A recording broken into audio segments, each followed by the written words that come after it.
4 mercredis après-midi, il y a à peu près 20 élèves qui sont venus nous rejoindre. Donc sur un groupe de 75 élèves, il y en a à peu près un tiers donc, qui se sont investis vraiment à fond et qui sont venus de 1h de l'après-midi jusqu'à peu près 5h, 4 mercredis d'affilée. On a isolé les classes, on a mis des réflecteurs de lumière et des réflecteurs de chaleur.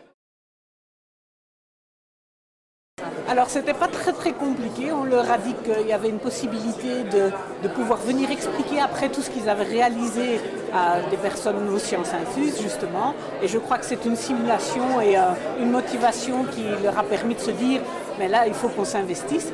Il y a beaucoup d'élèves aussi qui ont besoin justement de ce concret qu'on ne trouve peut-être pas spécialement dans l'enseignement général, et je crois que c'est ça aussi qui les a motivés à venir avec nous le mercredi. La première chose, c'est de pouvoir faire des sciences avec les élèves, mais des sciences concrètes. La plupart du temps, on est beaucoup dans la théorie et je crois que pour eux, c'est important de pouvoir toucher, manipuler, pour pouvoir voir que les sciences, ce n'est pas que des livres ouverts, c'est autre chose et que dans la vie de tous les jours, on peut utiliser les sciences. Ça, c'était vraiment le but premier de notre projet. La difficulté dans l'enseignement secondaire, c'est que justement, on a très peu d'heures avec nos élèves. Dans le cadre de notre groupe, on a 2 heures d'activité complémentaire par semaine seulement avec eux. Et donc c'est pour ça qu'on a dû déborder un petit peu les mercredis après-midi pour arriver à faire notre projet jusqu'au bout. Donc c'est la première difficulté. La deuxième, c'est que comme ce sont 2 heures qui sont plic-ploc dans l'horaire, on n'a même pas 2 heures d'affilée. Donc c'est vrai que pouvoir faire des expériences, pouvoir expliquer, pouvoir mettre en œuvre notre projet avec des réflecteurs de lumière à fabriquer par exemple, c'était une de nos principales difficultés effectivement.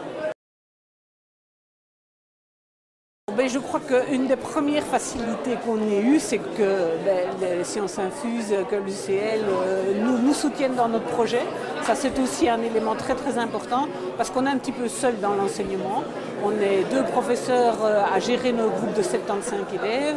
Et c'est vrai que trouver des collègues qui veulent bien s'investir avec nous, venir les après-midi, c'est pas toujours évident. Et donc avoir d'autres adultes qui nous soutiennent dans notre projet, ça a été vraiment super chouette en tout cas. Donc, à l'unanimité, je pense, oui, il n'y a pas eu de longue discussion en tout cas, c'est l'Institut de la Providence de Wallon.